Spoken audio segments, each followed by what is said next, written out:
الحمد للہ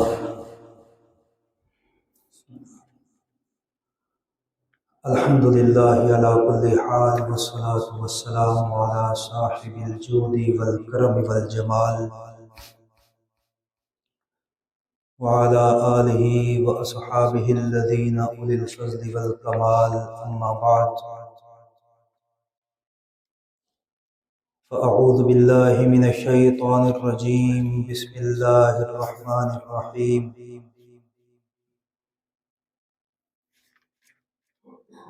اقترب للناس حسابهم وهم في غفلة معرضون وقال تبارك وتعالى في مقام آخر قل هل ننبئكم بالأخسرين أعمالا الذين ضل سعيهم في الحياة الدنيا وهم يحسبون أنهم يحسنون صنعا صدق اللہ العظیم وقال رسول اللہ صلی اللہ علیہ وسلم کن فی الدنیا کأنک غریب او عابر سبیل صدق رسولہ النبی الکریم ونحن علی ذلک لمن الشاہدین والشاکرین والحمد للہ رب العالمین۔ نہایت ہی واجب الاحترام بزرگان دین اور نوجوان ساتھیوں، اللہ رب العزت نے قرآن مجید کو کتاب ہدایت بنا کے نازل فرمایا ہے۔ قرآن مجید کے موضوع تین ہیں۔ کتنے موضوع ہیں جی؟ تین موضوع آپ جانتے ہیں، عربی میں موضوع کی تعریف ہے ما یبحث فیہ عن عوارض ذاتیہ، کوئی ایسی بات جس کے متعلق کسی شے میں گفتگو کی جائے تو وہ بات اس شے کا موضوع ہے۔ تو قرآن مجید میں تین چیزوں کی بات کی گئی ہے۔ وہ یہ قرآن کا جو موضوع ہے وہ کتنے ہیں جی؟ کل تین ہے۔ توحید باری تعالی قرآن کا موضوع اول ہے۔ قرآن مجید کی جتنی آیات ہیں ان کا مدار اور محور وہ اللہ رب العزت کی توحید ہے۔ دوسرا موضوع قرآن مجید کا وہ رسالت محمدیہ صلی اللہ علیہ وآلہ وسلم ہے۔ اور تیسرا قرآن مجید کا جو موضوع ہے وہ معاد یعنی آخرت اور قیامت۔ قرآن جب بھی بات کرتا ہے تو ان تین موضوعات سے کسی ایک موضوع سے متعلق بات کرتا ہے، یا تو اس میں پیغام توحید ہوتا ہے، یا پیغام رسالت ہوتا ہے، یا پھر پیغام فکر آخرت اور قیامت ہوتا ہے۔ عام طور پر ممبر و محراب پہ توحید کے حوالے سے بھی بات ہو جاتی ہے، رسالت مآب صلی اللہ علیہ وآلہ وسلم کے حوالے سے تو عموماً اور اکثر بات ہوتی ہے، لیکن یہ جو فکر آخرت ہے یا قیامت ہے اس حوالے سے ممبر پہ بات عام طور پہ نہیں کی جاتی۔ اور آج کل جو امت کا حال ہے، امت مسلمہ کے ممالک جس طرح تحت تیغ کیے جا رہے ہیں، اور امت مسلمہ کا من حیث المجموع جو غافلانہ رویہ ہے، یہ اس بات کا تقاضا کرتا ہے کہ فکر آخرت کی طرف دھیان دیا جائے، اور وہ علامات قیامت جنہیں جناب رسول اللہ سب کہیے صلی اللہ علیہ وآلہ وسلم نے اپنے سچے اور روشن فرمودات میں بیان کیا ہے، اس سے عوام الناس کو آگاہ کیا جائے۔ آج کی اس مادی دنیا میں ہماری دنیا کی تمام تر کوششوں کا محور اور مدار یہ دنیا کی زندگی ہے۔ ہر شخص اپنی دنیا کی زندگی کو اچھا بنانے میں محو مگن ہے، مصروف عمل ہے۔ میرا گھر اچھا ہو، میری سواری اچھی ہو، میری بیوی اچھی ہو، میری اولاد اچھی ہو، میرا کاروبار اچھا ہو، میرا بینک بیلنس اچھا ہو۔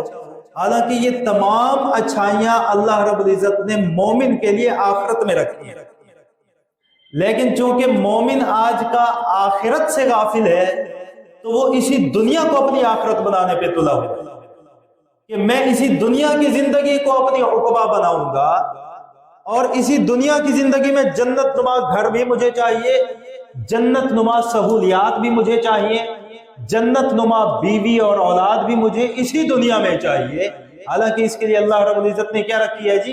آخرت۔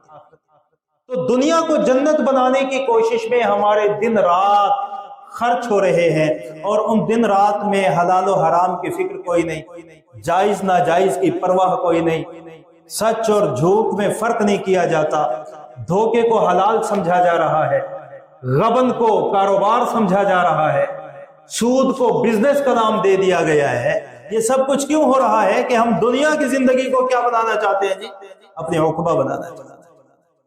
حالانکہ یہ روزانہ ہم دیکھتے ہیں کہ اسی دنیا کی زندگی کو آخرت بنانے میں مصروف لوگ آئے دن دنیا سے جا رہے ہیں، روزانہ ہی جنازے ہو رہے ہیں، روزانہ ہی کفن دفن کے انتظامات ہو رہے ہیں، اور ہمیں نہیں پتا کہ ہم میں سے کس کے کفن کا کپڑا کارخانے سے تیار ہو کے بازار میں آ چکا ہے، ہم میں سے کسی کو نہیں پتا۔ لیکن ہم مصر ہیں اس بات پہ کہ ہم نے اسی دنیا کو اپنی آخرت بنانا ہے۔ سورۃ الکہف کی جو آیت میں نے آپ کے سامنے پڑھی ہے، اس آیت میں اللہ رب العزت فرماتے ہیں کہ اے پیغمبر قل، ان لوگوں کو بتائیے، هل ننبئکم بالاخسرین اعمالا، یہ جو تمہاری دنیا کی تگ و دو اور کوشش ہے، میں تمہیں بتاؤں کہ تمہاری کوششوں میں سب سے زیادہ خسارے والی محنت کس کی ہے؟ یہ اللہ فرما دے۔ اب جس کی محنت کو اللہ فرما دے کہ اس کی محنت سب سے زیادہ خسارے والی ہے، سب سے زیادہ نقصان والی ہے، وہ سب سے زیادہ نقصان کے سودے میں ہے، تو بتائیے وہ بھلا فائدے میں ہو سکتا ہے؟ تو اللہ رب العزت فرما رہے ہیں کہ میں تمہیں بتاؤں تم میں سے کس کی کوشش سب سے زیادہ خسارے والی ہے، سب سے زیادہ نقصان والی ہے؟ الذین ضل سعیہم فی الحیات الدنیا، وہ لوگ جو اپنی تمام تر کوششوں کا محور اور مدار اس دنیا کی زندگی کو بنا چکے ہیں، وہم یحسبون انہم یحسنون صنعا، اور سونے پہ سہاگا یہ ہے کہ وہ گمان یہ کرتے ہیں کہ وہ بڑا اچھا کام کر رہے ہیں، وہ بڑا اچھا کام کر رہے ہیں۔ آج جو شخص دنیا کی زندگی کو اچھا بنانے پہ لگا ہوا ہے، اچھا گھر، اچھی گاڑی، اچھا بنگلہ، اچھی بیوی، عمدہ نظام زندگی، اس کے بارے میں میں اور آپ بھی کہتے ہیں جی وہ بڑی اچھی زندگی گزار۔ اللہ فرماتے ہیں یہی تو تمہارا گمان ہے کہ تم آخرت سے غافل ہو، حقیقی زندگی سے غافل ہو، اور تمہارا خیال یہ ہے کہ تمہاری کوشش بڑی اچھی ہے۔ اللہ فرماتے ہیں بالاخسرین اعمالا، یہ تمام کوششوں میں سب سے خسارے کا سودا ہے کہ تم اس دنیا کی زندگی پہ محنت لگا رہے ہو اور آخرت کو بھول کے زندگی گزار رہے ہو، جس دنیا کی زندگی میں تمہارے رہنے کے وقت کا تمہیں پتہ ہی نہیں کہ کب تک رہنا۔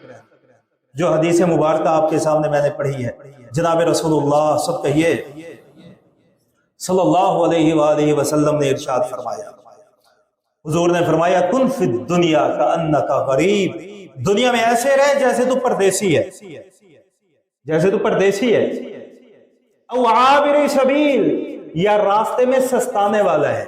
اب راستے میں جو بندہ سستانے لگے اور اسی راستے میں کہے کہ جہاں میں سستا رہا ہوں وہیں پہ میرا گھر بھی بن جائے، میں پہلے گھر بناؤں گا، بنگلہ بناؤں گا، تمام آسائش و سامان اپنے جمع کروں گا، اور پھر یہاں پہ آرام کر کے آگے کیا کروں گا؟ سفر کروں گا، تو اس سے بھلا بڑا پاگل اور بے وقوف کوئی ہے جو بندہ سستانے کی جگہ پہ تمام آسائشات کو جمع کرنے لگ جائے؟ تو حضور نے فرمایا دنیا میں ایسے رہو جیسے تم پردیسی ہو یا تم سستانے کے لیے دنیا میں آئے ہو۔ تو بھائیو ضرورت اس امر کی ہے کہ دنیا کی زندگی میں آخرت کو سامنے رکھ کے چلا جائے۔ بولیے دنیا کی زندگی میں آخرت کو، اور یہ آخرت اور قیامت ایک ہے مجموعی قیامت جو آدم علیہ السلام سے لے کر قیامت کے آخری انسان تک سب کے لیے آئے، اور ایک ہے انفرادی قیامت جس کے بارے میں حدیث میں جناب رسول اللہ صلی اللہ علیہ وسلم نے فرمایا من مات فقط قامت قیامتہ، لوگوں جو مرتا چلا جاتا ہے اس کی قیامت قائم ہوتی چلی جاتی۔ مجھے اور آپ کو نہیں ضرورت کہ ہم جناب والا نشانیوں کا انتظار کریں، دجال کب آئے گا، امام مہدی کا ظہور کب ہوگا، دجال کا خروج کب ہوگا، کب حضرت عیسیٰ آئیں گے۔ ہمیں ان چکروں میں ہمیں پڑھنے کی ضرورت ہے۔ اللہ عطا فرما دے زمانہ، ویسے تو حضور نے فرمایا دجال کے زمانے سے پناہ مانگو، لیکن اگر اللہ ہمیں امام مہدی کی صحبت عطا فرما اور اہل حق کی معیت عطا فرما دے، یہ بڑی اچھی بات ہے، ورنہ ہمیں اس کی فکر کرنے کی ضرورت نہیں ہے۔ ہم تو جب تک زندہ ہیں، یہ دنیا کی زندگی ہے، مماتا جیسے ہی مریں گے قیامت ہماری شروع ہے۔ لیکن اس کے باوجود جناب رسول اللہ صلی اللہ علیہ وسلم نے قیامت کی علامتوں کو بیان کیا، قیامت کی نشانیوں کو بیان کیا۔ اب ان علامتوں کو صحیح حدیث کی روشنی میں سنیے گا، اور ہم میں سے ہر شخص مجھ سمیت ہم اپنے گریبانوں میں جھانکیں کہ کیا کہیں ہم علامات قیامت پوری کرنے والوں میں سے بھی تو نہیں بن گئے، ہم اس گروہ کا حصہ تو نہیں جو ان علامات قیامت کو پورا کرنے والے ہیں جن کے بارے میں حضور صلی اللہ علیہ وسلم نے نگاہ نبوت سے غیبی خبروں کے ذریعے بتایا۔ سنیے جناب رسول اللہ صلی اللہ علیہ وسلم نے فرمایا، میں ایک حدیث آپ کے سامنے بیان کرنے چلا ہوں، یہ حدیث سیاہ ستہ کی حدیث ہے، صاحب مشکات نے اس حدیث کو امام ترمذی کی سند سے نقل کیا ہے۔ حضرت ابو ہریرہ رضی اللہ تعالیٰ عنہ فرماتے ہیں، اب یہ حدیث سنیے گا، توجہ ہے آپ کی ناجمہ شریف، یہ حدیث سماعت فرمائیے۔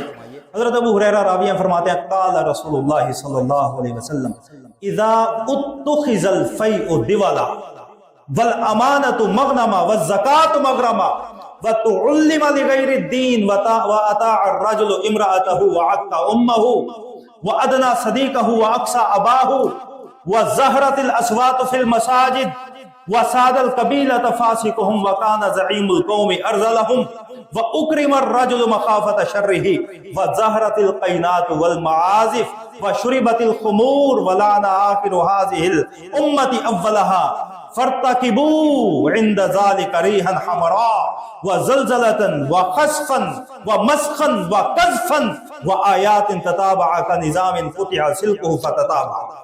یہ حدیث ہے۔ اب اس حدیث کی وضاحت میں آپ کے سامنے کرنا چاہتا ہوں، آپ کی توجہ کا طلبگار ہے۔ حضور نے فرمایا صلی اللہ علیہ وسلم نے، لوگوں قیامت کی بڑی نشانیوں کو چھوڑیے، یہ علامات قیامت ہیں، جب یہ معاشرے میں پیدا ہو جائیں تو سمجھ لیجئے گا قیامت قریب۔ پہلی علامت حضور نے بیان فرمائی، اذا اتخذ الفیء دولا، جب ریاستی مال کو ذاتی دولت سمجھ لیا جائے، یہ پہلی نشانی۔ ریاست کا مال ہے، مال فے ہے، حکومت کا مال ہے، رعایا عامہ کا مال ہے، لیکن اس کو ذاتی دولت سمجھ لیا۔ سرکاری گاڑیاں ہیں، سرکاری فیول ہے، سرکاری مشینری ہے، سرکاری بنگلے ہیں، سرکاری آسائشات ہیں، مال ریاست کا، ملکیت ذاتی سمجھ لی گئی۔ حضور نے فرمایا، لوگوں یہ پہلی علامت ہے قیامت کی علامت۔ معاشرے کے اندر جب یہ کام ہو جائے، دوسرا کام سماعت والامانۃ مغنما، حضور نے فرمایا جب امانت کے مال کو مال غنیمت کی طرح حلال سمجھا جائے، امانت رکھی ہے، لوگوں کی امانت ہے، مساکین کی امانت ہے، غرباء کی امانت ہے، لیکن اس امانت کو ایسے سمجھا جاتا ہے جیسے مال غنیمت ہو، خود محنت کر کے حاصل کی۔ مال غنیمت سب سے عمدہ مال ہے، کیونکہ مجاہد اپنی جان پہ کھیل کے وہ مال حاصل کرتا ہے۔ حضور نے فرمایا عمدہ ترین مالوں میں سے جو مال ہے وہ اس مجاہد فی سبیل اللہ کا مال ہے جو اسے غنیمت میں حاصل ہوتا ہے۔ اور جب لوگوں کی امانتوں کو غنیمت کی طرح حلال اور عمدہ سمجھنے لگ جائیں تو سمجھ لینا قیامت قریب ہے۔ تیسری علامت سنیے، والزکاۃ مغرما، اللہ رب العزت نے صاحب نصاب مالدار پر 1 سال کے بعد 100 میں سے صرف 2.5% زکوٰۃ اللہ نے اس پہ کیا کی ہے؟ لازم کی۔ لیکن حضور نے فرمایا جب لوگ زکوٰۃ کو تاوان سمجھ کے دینے لگے، زکوٰۃ ہے تاوان سمجھ کے دے رہے، بڑا بوجھ سمجھ کے دے رہے، زکوٰۃ دیتے ہوئے اس کے ماتھے پہ بل آ جاتا ہے، یہ 100 ہیلے بہانے بناتا ہے کہ کسی طرح زکوٰۃ دینے سے کیا ہو جاؤں، بچ جاؤں۔ حضور نے فرمایا جب لوگ زکوٰۃ کو تاوان سمجھ کے دینے لگیں تو سمجھ لینا قیامت قریب ہے۔ چوتھی امانت سنیے، فرمایا وَتُعُلِّمَ لِغَيْرِ الدِّينِ، اور جب تعلیم دین کے علاوہ کاموں کے لیے پیشہ بن جائے، تعلیم ہو رہی ہے لیکن اس تعلیم میں دینیات کا کہیں وجود ہی نہیں۔ آج ہم نہیں دیکھتے بڑی بڑی سندیں لی ہوئی ہیں تعلیم کی، کئی اسناد ہیں، لیکن سورہ اخلاص پڑھنی نہیں آتی۔ باپ کا جنازہ سامنے رکھا ہے، نماز جنازہ کی دعا نہیں آتی۔ جی مجھے بتائیے، آج کے جس تعلیم یافتہ آدمی کو سورہ اخلاص نہ آتی ہو، بدگمانی تو نہیں کرنی چاہیے، بدگمانی حرام ہے، لیکن وہ اس کی نماز کا کیا عالم ہوگا؟ سوچے۔ آج من حیث القوم ہمارا مزاج کیا ہے؟ اے لیول او لیول کو پڑھانے والا گھر میں آتا ہے، تھوڑی دیر کے لیے آتا ہے، اس کا معاوضہ ہے 30,000 40,000، اور قاری صاحب بیچارہ گھر جا کے منت کرتا ہے کہ میرے پاس مسجد میں بچہ بھیجو، میں قرآن پڑھاؤں گا، پھر بھی نہیں بھیجتے۔ وَتُعَلِّمَ لِغَيْرِ الدِّينِ، تعلیم دی جا رہی ہے، لیکن دین کے علاوہ کاموں کی دی جا رہی ہے۔ دین کی تعلیم کی طرف کسی کا دھیان ہے؟ بولیے، یہ علامات قیامت ہیں، یہ قیامت کی نشانیاں ہیں جو میں اور آپ پوری کر رہے ہیں۔ من حیث القوم، اپنے بچوں کی دینی تعلیم کی ہمیں فکر کوئی نہیں۔ اور مدرسوں میں ہمارے پاس کون سا بچہ آتا ہے جو سکول میں ناکام ہو جائے، فیلئر ہو جائے، سکول میں چلتا نہ ہو، کہیں پڑھتا نہ ہو، اس کا دماغ کام نہ کرتا ہو، کیا کہتے ہیں؟ میاں مدرسے بھیج دو، مسجد بھیج دو، پڑھ بھی جائے گا تو پڑھ بھی جائے گا۔ اور جو قابل ہے، جو ذہین ہے، جو سیانہ ہے، جو عقل مند ہے، جو شارپ ہے، اس کو کیا کہ انجینئر بنا دو، یہ بنا دو، فلاں بنا دو۔ تو علم لغیر الدین، اور جو سکول کالج میں بچہ پڑھ رہا ہے، پڑھنا چاہیے، اچھی بات ہے، لیکن بھائی ان بچوں کی دینیات کی تو فکر کرو۔ میں اکثر یہ سناتا ہوں کہ میں چونکہ دونوں طرح کے اداروں میں پڑھا ہوا ہوں، تو حضرت ایک دفعہ پیپر ہو رہے تھے، جب ہم جاتے ہیں داڑھی والے پیپر دینے، اور پیپر بھی اسلامیات یا عربی کا ہو، تو سارے ہمارے ہاتھ چومتے ہیں ایگزامینیشن ہال میں نا، لڑکے مول صاحب آ گئے، قاری صاحب آ گئے۔ تو میں گیا، پیپر تھا جامعہ پنجاب میں، تو سارے میرے ساتھ آ گئے، حضرت جی میں نے کہا بھائی میں تو آپ کو جانتا بھی نہیں، کہتے ہیں جی آج پیپر اسلامیات اختیاری کا ہے تو آپ کی خدمات ہمیں چاہیے۔ میں نے کہا بھائی کیا بات کر رہے ہیں؟ حضرت میں حیران ہوا، ایم سی کیوز میں سے ایک سوال آیا ہوا تھا، عشرہ مبشرہ صحابہ کے نام لکھیں۔ اب عشرہ مبشرہ میں خود جواب موجود ہے کہ وہ صحابہ 10 ہیں۔ کتنے ہیں جی؟ کیونکہ عشرہ کا معنی ہے 10، اور وہ لڑکا مجھ سے کہتے ہیں کیا ہے؟ کہتے ہیں یہ عشرہ مبشرہ کتنے ہیں؟ میں نے کہا انا للہ، گریجویشن لیول کا ہے، لیکن دینی تعلیم کا ذوق اور معیار یہ ہے کہ اسے سوال کے اندر جواب موجود ہے، لیکن اس کو جواب کا پتہ کیوں؟ ماں باپ نے اہمیت نہیں سکھائی، پھر میرے تعلیمی اداروں نے دینی تعلیم کی اہمیت بتائی ہی نہیں۔ وَتُعَلِّمَ لِغَيْرِ الدِّينِ، تعلیم تو دی جا رہی ہے، لیکن دین کے علاوہ دی جا رہی ہے۔ یہ بیرسٹر بن جائے گا، یہ اعلیٰ تعلیم یافتہ بن جائے گا، یہ تعلیم کی آخری حدوں کو پہنچے گا، پروفیسر لیول کا بندہ بن جائے گا، لیکن ہوگا کیا؟ اسے سورہ اخلاص پڑھنی نہیں آئے گی، سورۃ الناس پڑھنی نہیں آئے گی، اسے باپ مر جائے گا جنازہ پڑھنا نہیں آئے گا، اسے غسل کے فرائض کا پتہ۔ علامات قیامت میں سے اگلی علامت کو سنیے، حضور نے فرمایا وَأَطَاعَ الرَّجُلُ امْرَأَتَهُ وَعَقَّ أُمَّهُ، توجہ بھائیو توجہ، وَأَطَاعَ الرَّجُلُ امْرَأَتَهُ وَعَقَّ أُمَّهُ، حضور نے فرمایا لوگوں علامات قیامت میں سے ایک علامت ہے کہ آدمی اپنی بیوی کا فرما بردار بن جائے گا، ماں کا نافرمان بن جائے گا، بیوی کی باتوں میں آ کے ماں کو گالیاں دے گا، بیوی کے کہنے پہ لگ کے ماں باپ کو دھکے مارے گا، یہ علامات قیامت میں سے۔ اور آج یہ سب کچھ ہو رہا ہے کہ نہیں ہو رہا؟ سارا دن ماں بیچاری چہرہ دیکھتی ہے کہ شام کو آئے گا میرے سامنے، میرا لال ہے، میرے ساتھ بات چیت کرے گا، اور حضرت جی کو ماں کے پاس جانے کی فرصت کیوں ہو رہا ہے؟ اطاع الرجل امرأته، بیوی کا فرما بردار بنا ہوا ہے، اور جس نے 9 مہینے کوکھ میں رکھا، پھر چھاتی سے دودھ پلایا، پھر تربیت کی، پرورش کی، چلنا سکھایا، بولنا سکھایا، کھانا پینا سکھایا، اس کے لیے راتوں کو جاگی، اس کو راحت پہنچایا، آرام پہنچایا، اس کے رگ و ریشے کی تربیت اور پرورش کی، آج اس ماں کا نافرمان ہے اور بیوی کا فرما بردار بنا۔ یہ علامات قیامت میں سے. آگے سنیے، ادنا صدیقہ و اقصا اباہ، دوست کو قریب کر لے گا، باپ کو دور کر دے گا. یہ بھی علامات قیامت. باپ بوڑھا ہوا نہیں اور دشمن بن گیا. ہمارے حضرت فرماتے تھے وہی باپ جس کی انگلی پکڑ کے چلنا سیکھا، جس سے پائی پائی لے کر جوان ہوا، جس کے پیسوں سے تعلیم اور تربیت اور پرورش حاصل کی، وہی باپ ہے. جوانی میں اسے وہ باپ پاپ لگ رہا ہے. ادنا صدیقہ، دوست کو اپنے قریب رکھے گا، واقصا اباہ، باپ کو کونے خدرے میں پھینک دے گا، اسے کوئی اہمیت ہی نہیں دے گا. یہ علامات قیامت میں سے ایک علامت ہے. آج نہیں دیکھتے آپ موبائل پہ لوگ میسیجز بھیجتے ہیں، خبریں آپ سنتے ہیں. پہلے تو ہم خبریں پڑھتے تھے، آج ہم خبریں دیکھتے ہیں.